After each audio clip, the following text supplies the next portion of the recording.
All right, good Thursday morning. It is November 13th, 2025, and you're listening to the PNW Today radio program streaming on WJOB, JED TV, and JED TV podcasts. Wherever you're tuning in from, we appreciate you joining us. My name is Cale Wilk. I serve as Communications Specialist in the Office of Marketing Communications at Purdue Northwest, and I'm looking forward to the couple of topics that we have in store for today. And like I say, it's always the cast that helps make the show, if anything.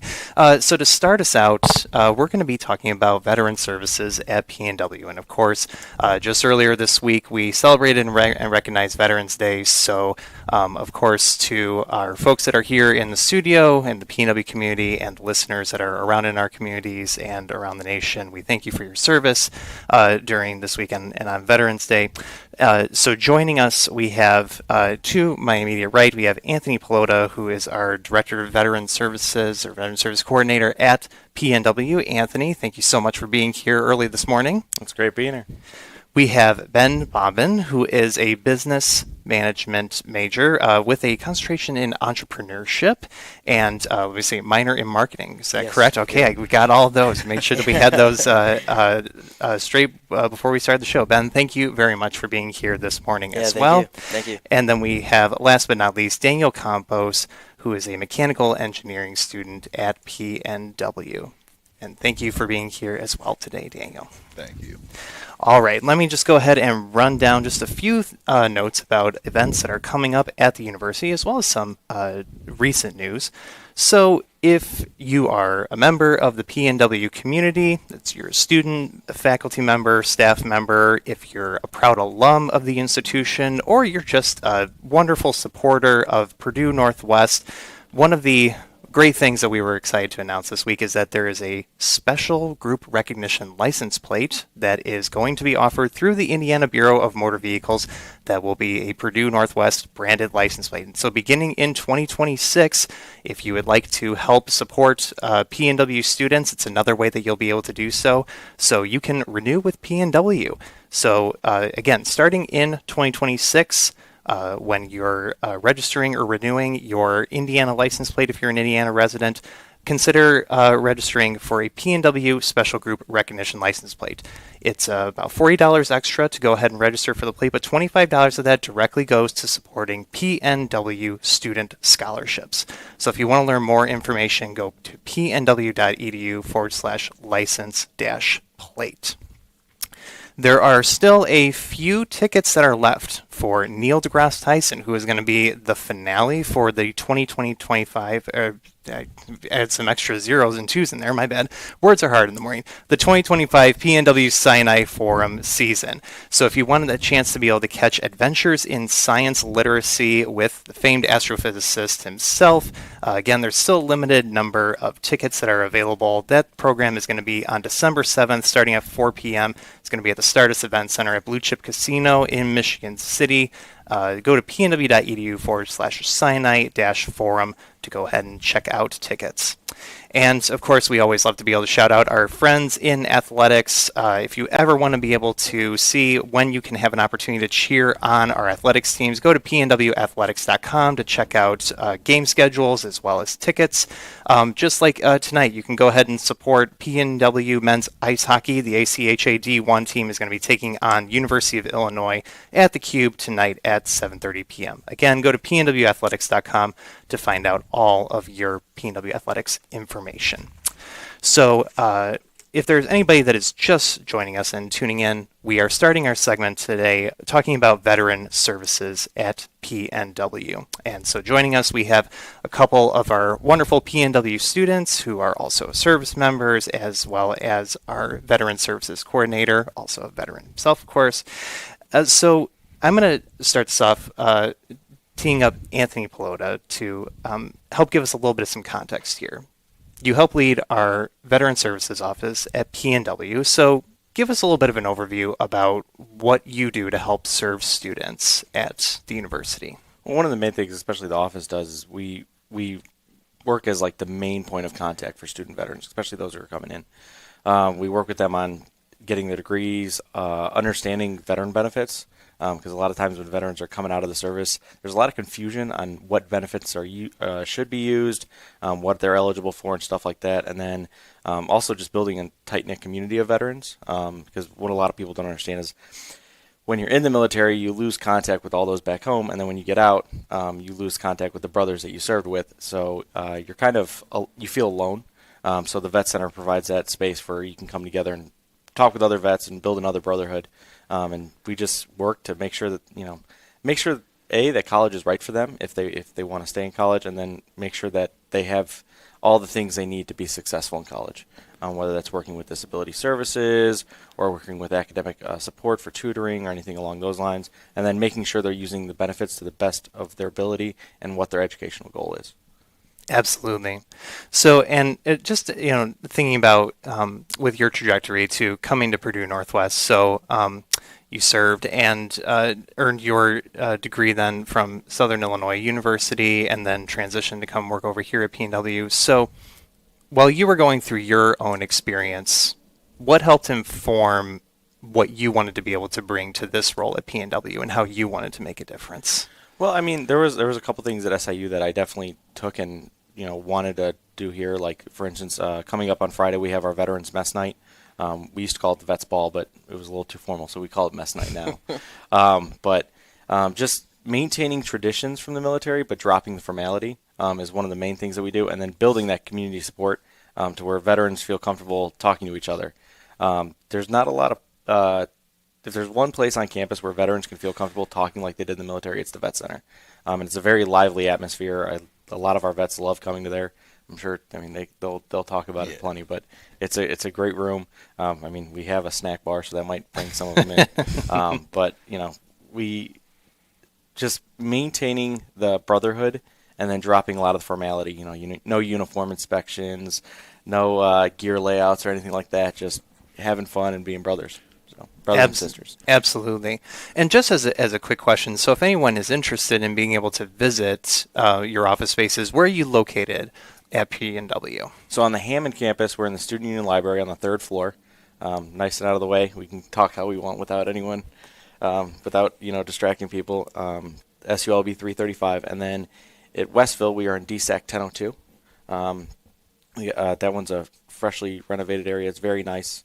Happy with that office as well. So, excellent. Thank you. And Anthony, you touched a little bit on this, but give me an overview about the types of services that student veterans are able to take advantage of by visiting your office. So there's a couple programs that we have that are kind of unique to us. Is that, like, for instance, because we're located right next to disabilities, the PNW Accessibility Center. We work directly with them to get veterans in there, because a lot of people don't understand. When you come out of the service, it's beaten in your head to focus on everything around you. So it's hard when they go to take a test to not pay attention to the clock ticking or the people walking in the back or doors opening, this, that, one, or the other. So we work directly with them to get veterans in so they could try to get some isolation room or something like that. The free one-on-one tutoring is another big thing. Navigating GI Bill benefits is a big one, because there's a lot of things that veterans don't understand they'll pay for, like national certification tests and stuff like that. And then, we do the community events and community service stuff. I know Ben here has been working with Leon's Triathlon a lot on some stuff. And just there's a lot of stuff out there that we work with. And then career guidance a lot. Because a lot of times we'll have veterans who come into college thinking that college is what they want, and then I'll sit down and talk to them, and then maybe after a while we'll get the understanding that maybe it wasn't college, maybe they're looking for something else, or just making sure that they end up in the right place where they want to be. But the disability access is a big one. We work directly with the dean of students for like military absence and stuff like that, which is great. So like if you're a reservist and you get called up on training orders or something like that, we work with the dean of students office to make sure you can work with your professors, get incompletes, or get extended final times or something like that. That's the main gist of it, and then just building a comfortable atmosphere. Absolutely. And because I love to be able to shout out website URLs every so often, pnw.edu/veteran-services is the website landing page where if anyone is interested in finding out more information, there's a whole host of resources that you can go ahead and dive into at your leisure. So thank you very much, Anthony, for being able to give a little bit of an overview there about the surface level for what the Office of Veteran Services at PNW helps provide for our this particular population of students. Turning over to our student guests, Ben and Daniel, tell us a little bit about, there we go, got that thumbs up. Tell us a little bit about your story and how you came to the Purdue Northwest community. Ben, how about let's start with you? Yeah, so when I first got out of the military, I just wanted to go straight into work. I didn't want to go to college whatsoever. That's why one of the reasons why I joined the military is because I didn't want to go to college. And so I was just thinking I want to become an electrician. I went to Ivy Tech to do that stuff. When I was when I was at Ivy Tech, I really enjoyed the math and I really enjoyed learning something new that I could progress into a career. And so I was like, well, I want something bigger. I want something, I don't want to say better, but I want something bigger, more like a 4-year, you know. And so I went to a different college in the area and just walked around a little bit, and I felt like I was in high school. And then I came to PNW, walked around, I enjoyed the atmosphere that was on campus, and then I found the vet center, and when I walked in there, it was just, there was like 5 other veterans in there. They were all studying together. They were on the computers together, and they were just, you know, messing around, but also being serious, you know, studying for, I believe it was like a physics exam or something like that. And I just loved it. I was accepted the way that I would have felt accepted if I was still in the military. I was made fun of, which is awesome. I loved it. And then I was also greeted with like open arms too. And so I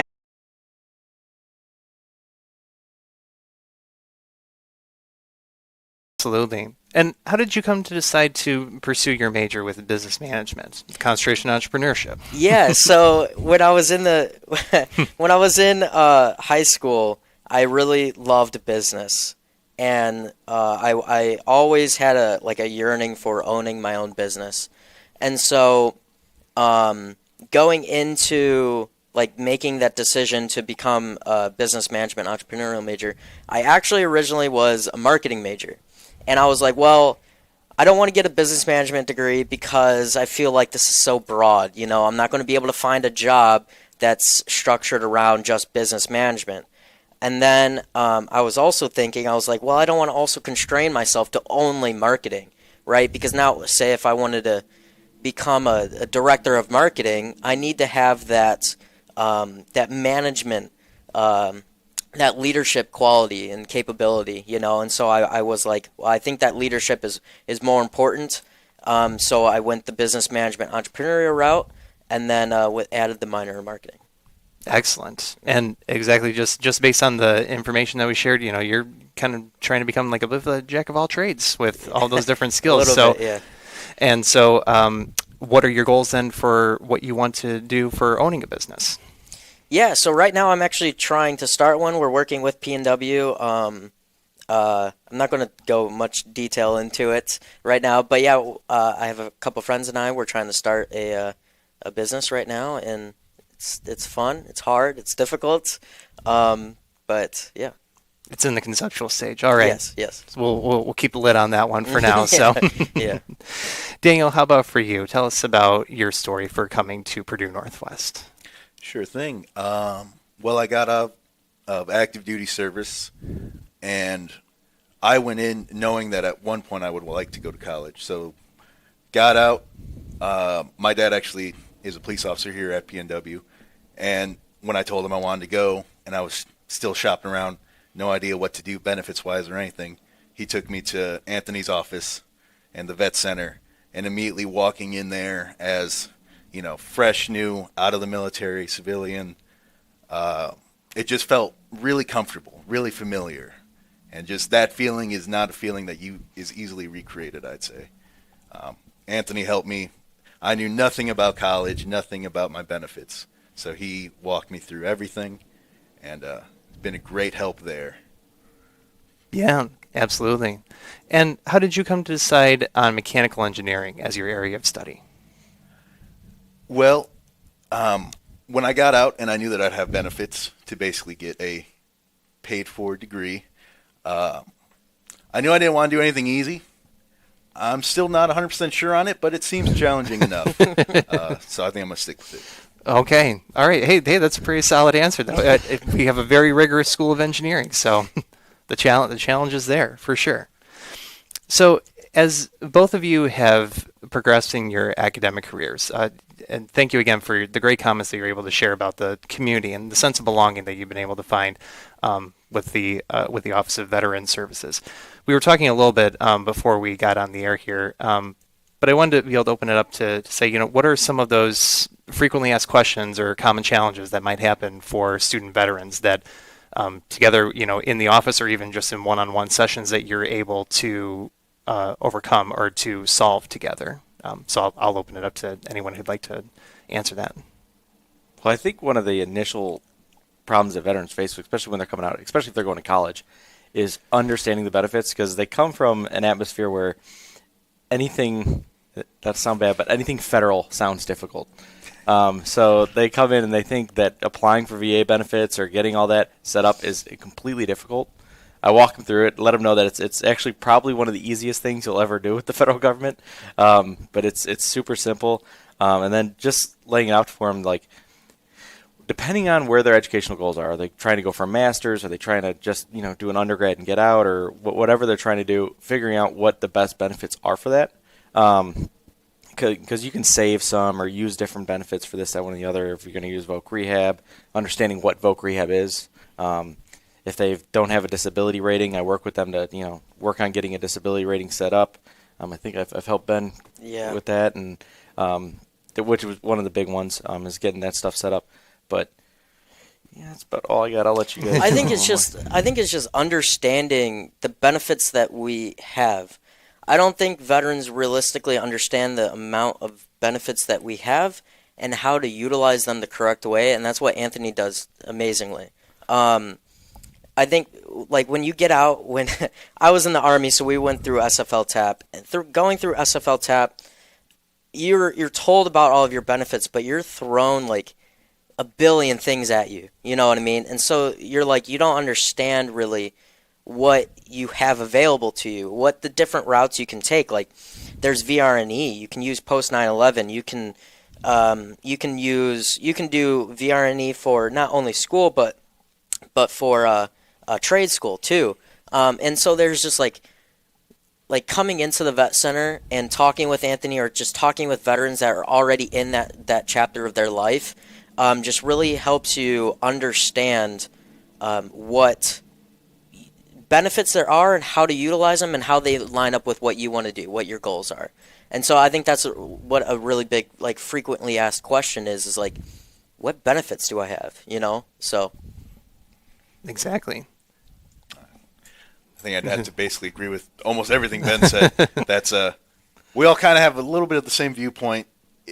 There's just the plethora of benefits that we just have that I still probably have no idea about.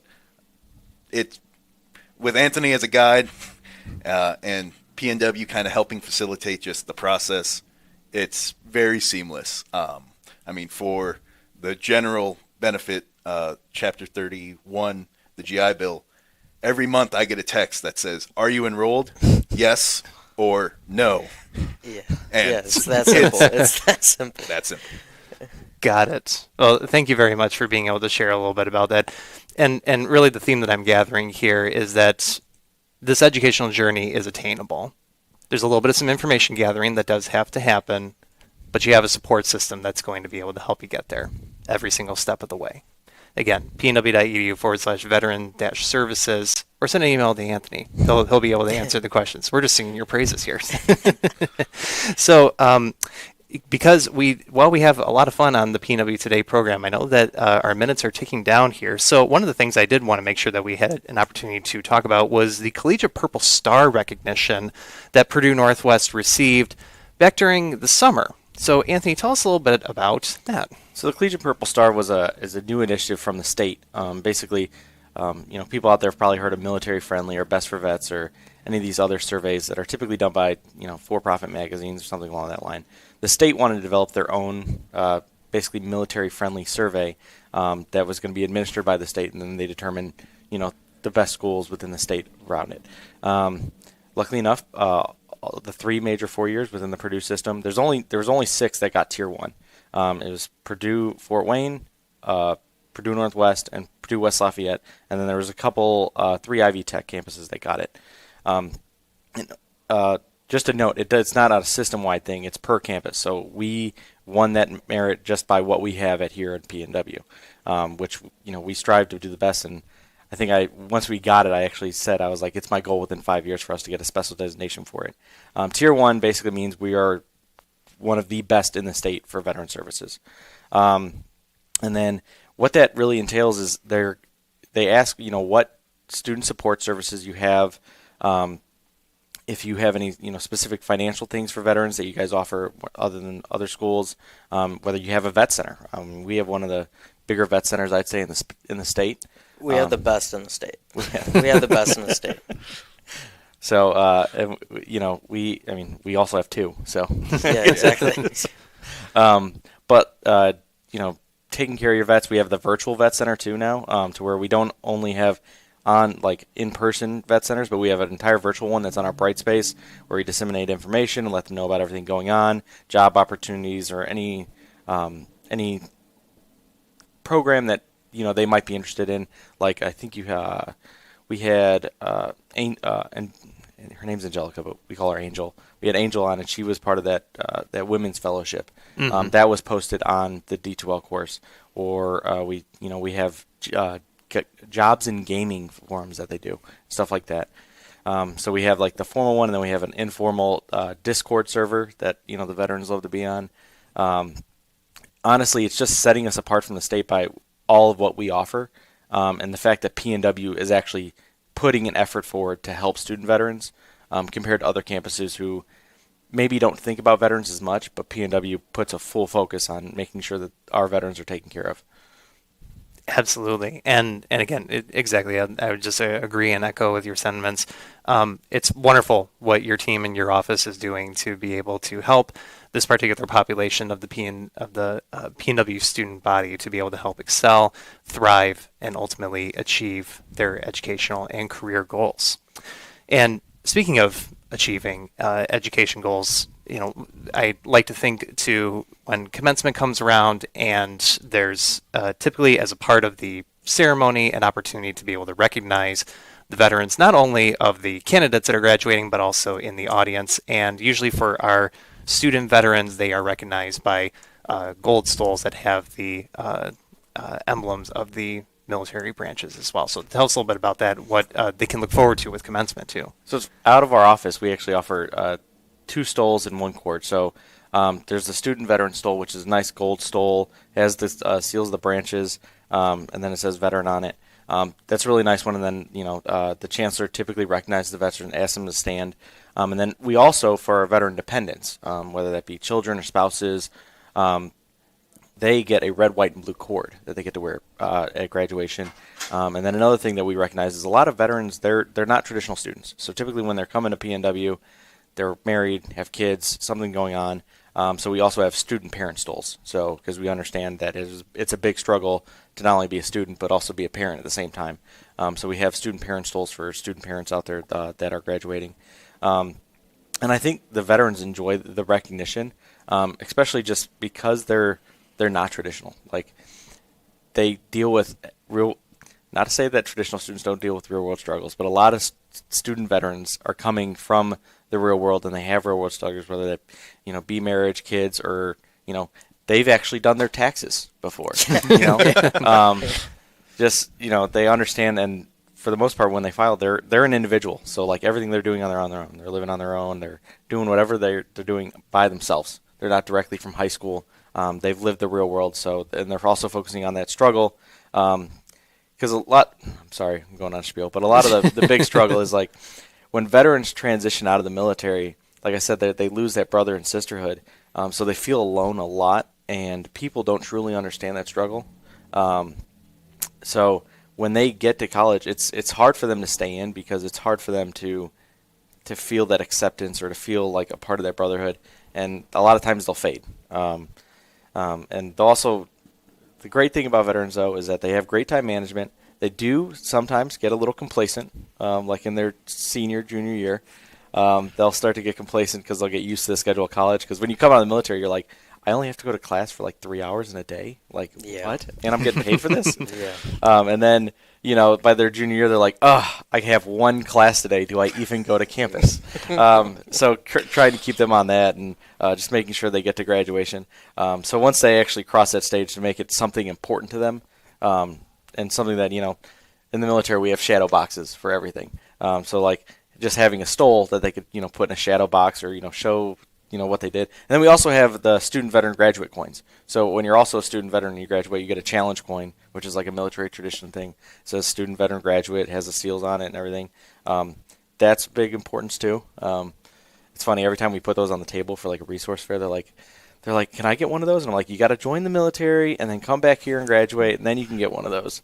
So, but and I appreciate the chancellor that he actually acknowledges the student vets, especially this year where he sent out an email actually recognizing the student veterans on campus and recognizing the 250th birthday for a lot of the branches. Absolutely. Thank you for being able to share a lot of that information. I appreciate it. So we're going to be wrapping up this segment here in just a short sec. So to round us out, Ben and Daniel, whether it's students that are here at PNW or others that are in the community, and whether they have served or they're reservists, what do you like to be able to tell them and to encourage them to consider coming to PNW? Yeah, so I always encourage veterans that I meet either through church or through wherever I'm at to always just stop in at the PNW Vet Center. If you don't want to go to college, I don't care. Just at least stop in. Learn about the benefits, because that's what Anthony does amazingly. Learn about your benefits and see how these things add up with your goals in life. Because if you never know, college could be that goal. College could be that stepping stone, that extra step that you need to take to get somewhere in life. Or just honestly help veterans stay off the streets too. I know a veteran right now that could possibly not pay his rent next month, and that's because he just got out of the military, but he's also not doing anything. So I told him to come into Vet Center, learn about your benefits, get into school. If that's a last case, you can always leave school and go do something else, and you can come back if you want. So that's my 2 cents. Absolutely. I just say I'm current active reservist, so I drill every month. And I used to drill over here in Hobart. Now I'm up in Arlington Heights. But all that I ever do is sing the praises of Purdue or PNW and how just helpful they have been through Anthony helping me through just guide everything. And then as a reservist, I still have to go and drill, and sometimes I'll interfere with classes. And they work with us so much. I get my time that I need if I need to make up quizzes, tests, homework. So just the accommodations, I can't imagine going anywhere else because I'd be afraid that it's not this good. All right. If I could just say one thing. Sure. One of the things like Ben brought up is that like a lot of times with our vet center, you don't have to be a PNW student veteran. If you just want to hang out with a lot of veterans, we will accept you at the vet center. Yeah.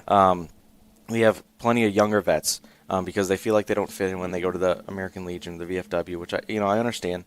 So they'll come up to our vet center because it's a younger audience, it's a more post 9/11 audience, and we accept them and we bring them in, have good times with them, or we'll go do events or whatever together. So you don't have to be going to PNW to come up to our vet center. You can come up there and then just enjoy the good time, and then we might hint towards you maybe coming to college. Yeah. But you don't have to be, and like we're only there to help you through whatever transition, or if you're looking for that group of people to hang out with, so that way you don't feel alone, especially when you leave. So absolutely. Well, this has been a really great conversation. I wish that we had more time because between all three of you, you've had great information that you've been able to share. I'm very happy that you're a part of our PNW community, and we'll continue to help you excel along the way as you progress in your education journeys. Anthony and I both, right? You more so, obviously. But anyway, pnw.edu/veteran-services. That's the place to go to find more information. We're going to go ahead and do a quick switcheroo with our guests. Thank you to our first guests to join us to talk about veteran services. We're going to transition to talk about Giving Tuesday next, so stick around. We'll be back in a few minutes. Okay, welcome back to the PNW Today program. Again, streaming on WJOB, JED TV, and JED TV podcasts. It's November 13th, 2025. Wherever you're joining us from, we appreciate you taking the time to listen in. Again, I'm Kayla Wilk. I'm a communication specialist in the Office of Marketing Communications. And for our next segment on this Thursday, we are going to be talking about Giving Tuesday. And that's going to be coming up on December 2nd. So be sure to mark your calendars down. Take notes. We've got some important information to share on this one.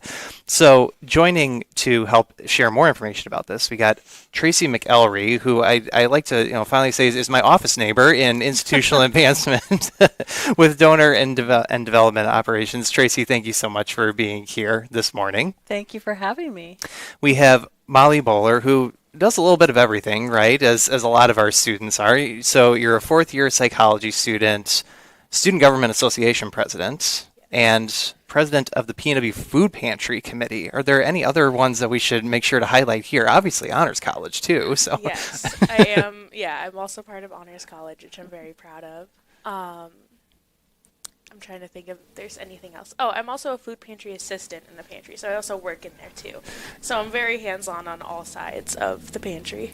Excellent. Well, and all to say, thank you very much for being here this morning. We appreciate it. And Sal Cordova, Assistant Director for Student Life. Sal, thank you so much for being here. Happy to be here. And all of these folks, they're not strangers to the PNW Today program. This is the second time of this calendar year that all of you have had the opportunity to be here. So, well, that means that, if you do a good job, that's why we ask you to come back, right? Hooray. So, again, we're talking about Giving Tuesday. It's going to be occurring on December 2nd of this year. So, Tracy, what's the skinny on Giving Tuesday?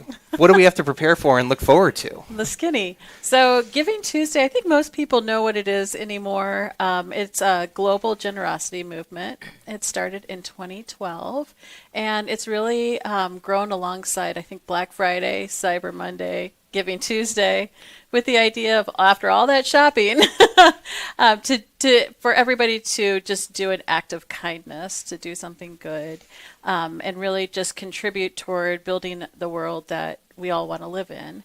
So Giving Tuesday is always the Tuesday after Thanksgiving, and so this year it's on December 2nd, and it's a 24-hour raise. This year we are supporting the PNW Campus Food Pantry, which is very timely right now and near and dear to our hearts, with the goal of $5,000 on our Giving Tuesday. Excellent. And like I said, even during the first segment, I'd love to be able to shout out website URLs whenever we can. So pnw.edu/giving-tuesday. Yep. That is a website resource that you are welcome to visit if you want to be able to start doing some background information about how PNW will be celebrating and rallying around that particular day. And so, Tracy, between you and a number of our other colleagues in institutional advancement, you're spreading the good word about the university. You're sharing the great aspects about our student population to our alumni, our supporters, our internal audiences. What do you like to be able to tell them about the importance of considering giving back in support of our students? Yeah. So our students, if you remember back to when you were a student, there's a lot of things that you are adjusting and learning.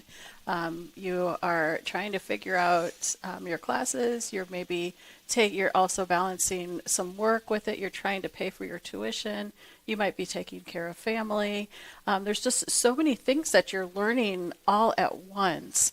And part of giving to PNW is helping to remove some of those barriers so that our students have the opportunity to do what they should be doing. That's learning and growing and, moving toward achieving what their dreams are, because our students are leaders of tomorrow, and that's part of helping to create the community again that we all want to live in and investing in the students and helping to give them a hand up.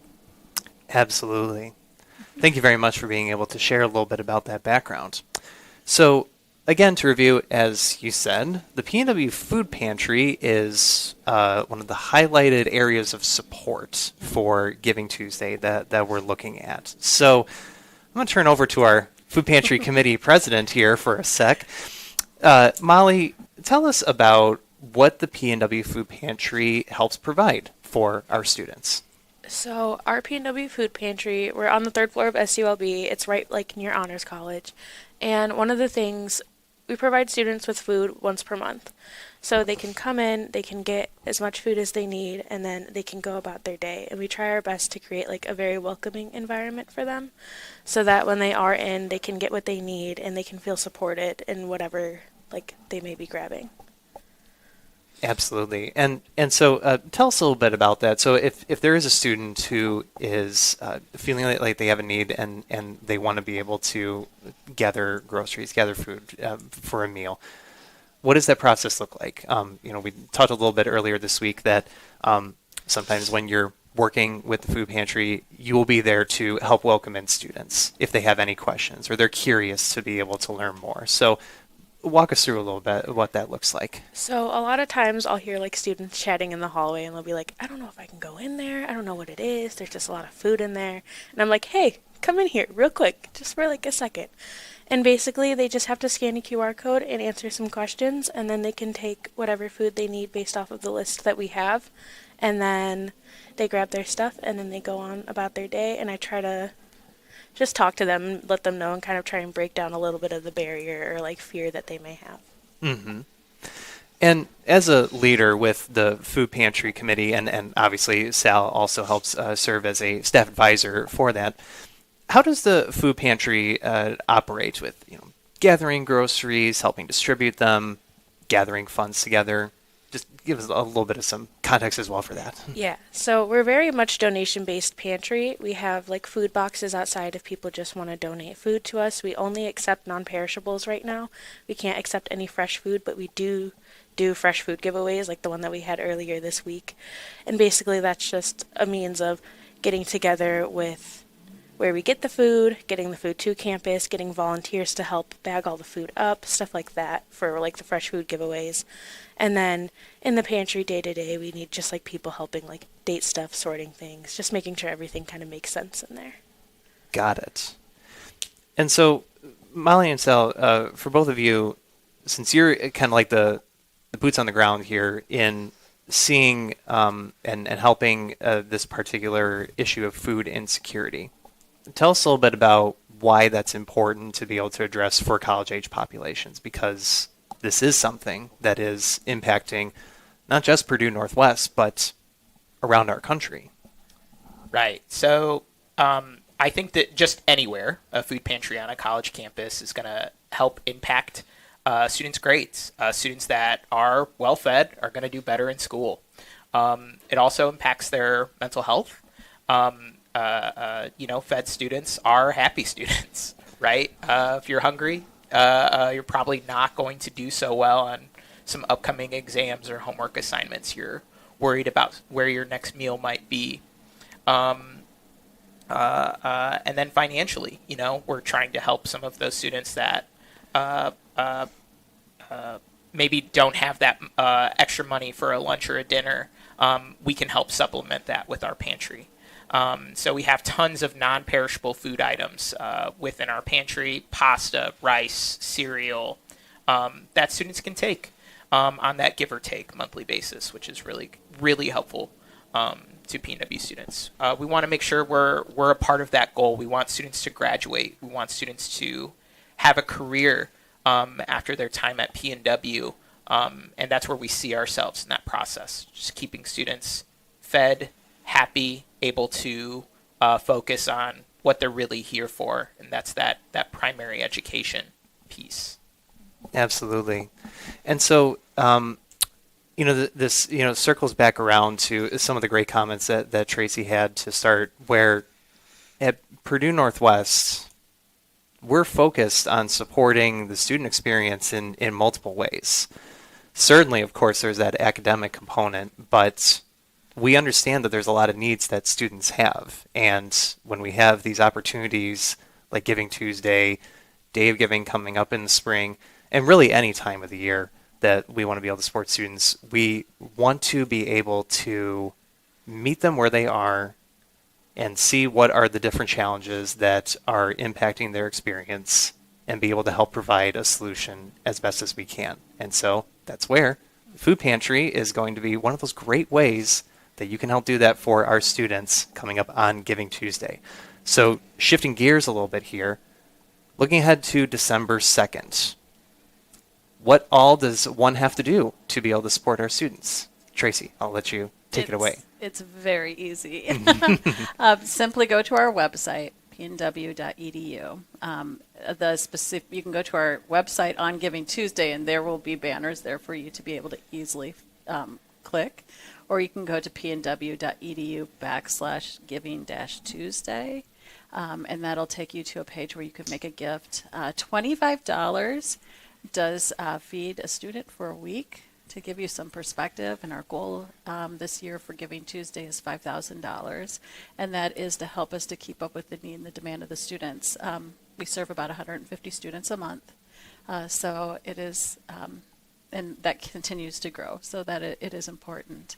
And any gift of any size makes a big impact, so an individual can make an impact here. Absolutely. Yeah.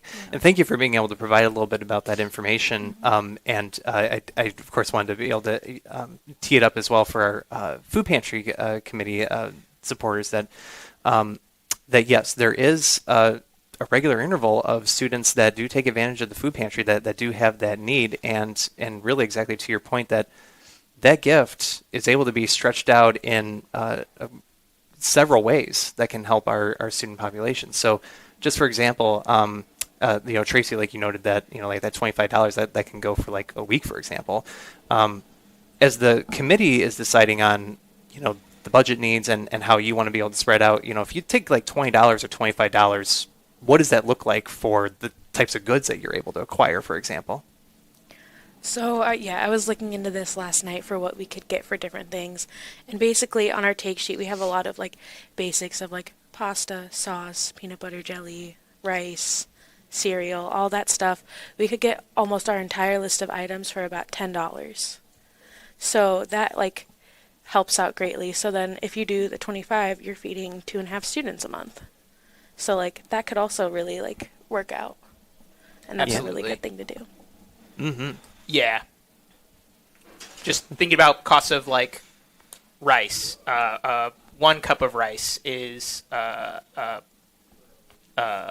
pretty big impact for our students. That one's a very popular good. Just 1 jar of peanut butter, 1 jar of jelly. That's huge. So I think it's neat too. The food pantry also has hygiene products as well, so it can help support students in a couple of different ways, and those are expensive. Exactly. Yeah. Thank you for being able to for pointing that out as well, Tracy. One of the other aspects that we talked about prior to the show is that the food pantry is a very sustainable solution for students. So tell us a little bit about that with the types of goods that you help position for students. Absolutely. So like Molly was saying, our pantry is largely non-perishable food items that maybe someone else has purchased and has donated to us, in part with some other food items as well from the Northwest Indiana Food Bank. We have a group of volunteers who can kind of really look and check the condition of those items and make sure that they're safe to eat. And so those food items just don't go to waste. We want to make sure we're curbing any food that would be going to landfill. We want to make sure that instead that gets to our students and helps us again with that ultimate goal, getting students to graduate. We do get a lot of our food, pallets and pallets of food from the Northwest Indiana Food Bank as well. And so that's been a really great initiative for us, working with some of our campus partners to be able to go to Maryville and bring some of that food back as well. Got it. Thank you for being able to share that information. So looking again at some of the larger or overarching outcomes here, Molly and Sal, as we were talking a little earlier this week, I remember that you noted that helping address food insecurity on campus helps in turn address stigmas around that. So whether it's when you're organizing with the food pantry committee, talking with other students on campus, or talking with community members, what important messages do you like to share with them about why it's important to just face these challenges head on and help others in doing so? I feel like it's just kind of like it is a stigma around food pantries, and I feel like whenever I hear people like being nervous about it or anything like that, I'm like, hey, I use it. I love our PNW food pantry. I use it once per month just like all the other students that come in there.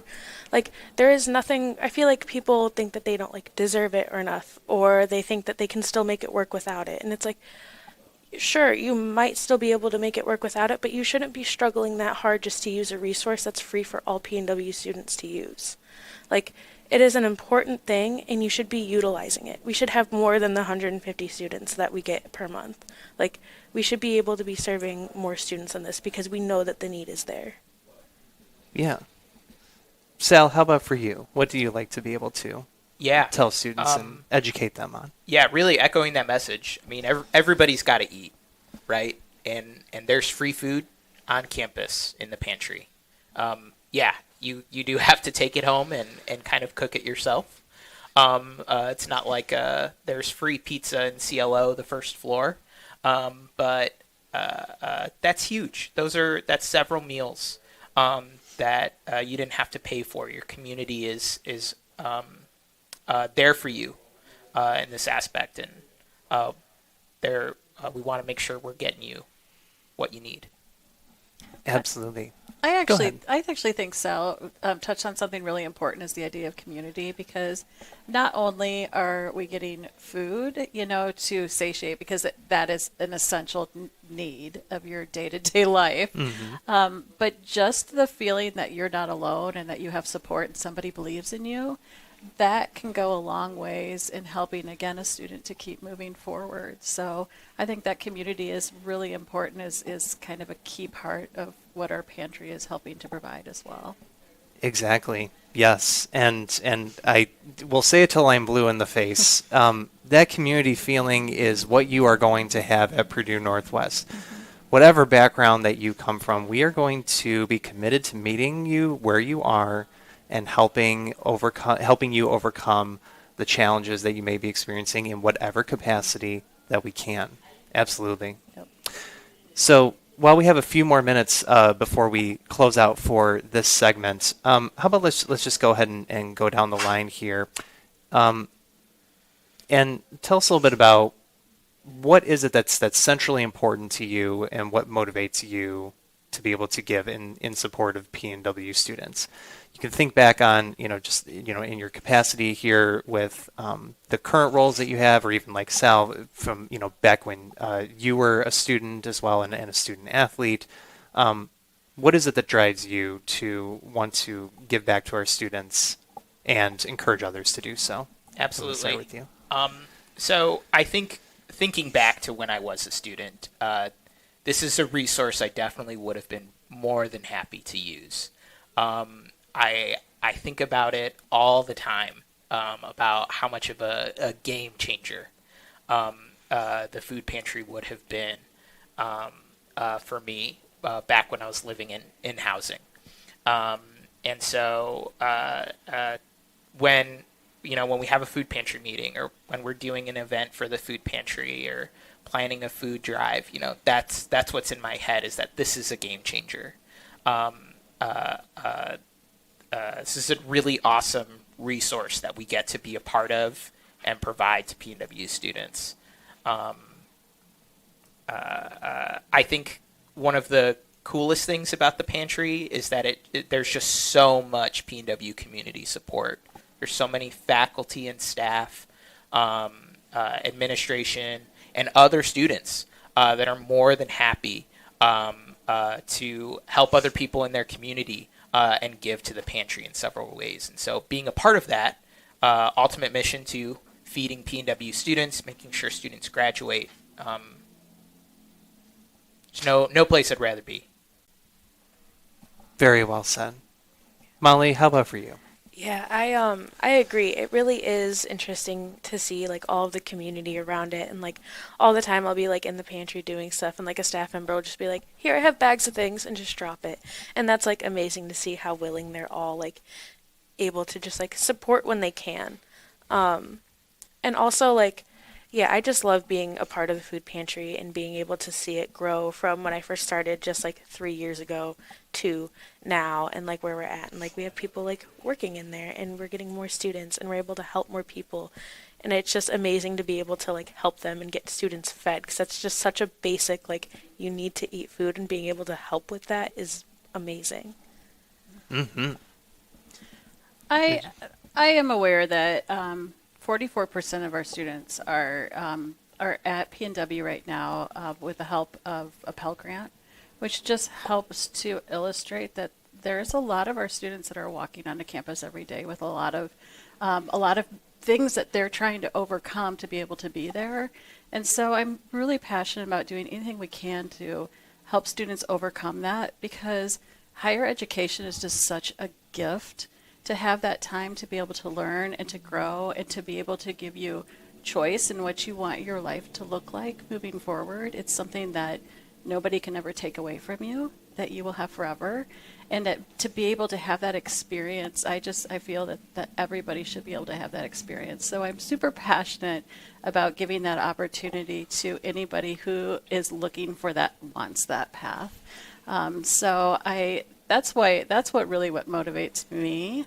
But then also just the feel of it feels good to give, and it feels good to help others, particularly in something that I've been passionate about, to help others to be able to have that same experience. So that's why I will be at pnw.edu /Giving-Tuesday on December 2nd. Exactly. And yes, just to go ahead and round out the segment, just a review of our resources to be able to best use on the day of, just like Tracy noted, pnw.edu /Giving-Tuesday. That's the direct web page. But even if you just go to our homepage, there will be a message up top that you can just go ahead and select that, and it'll get you to your destination all the same.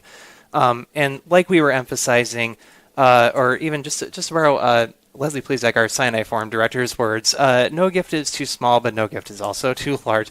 But really, if there is any amount that you are willing to be able to give in support of our PNW students, as our cast members have emphasized, even something like $10, $15, $20, that goes a very long way to being able to help 1 to 2 students. And when you add all of that collectively together for the outpouring of support that we are encouraging and hoping to see on Giving Tuesday, it's going to be a fantastic outcome. And so we would love to be able to have you to join us in being a part of that and supporting PNW students in that capacity.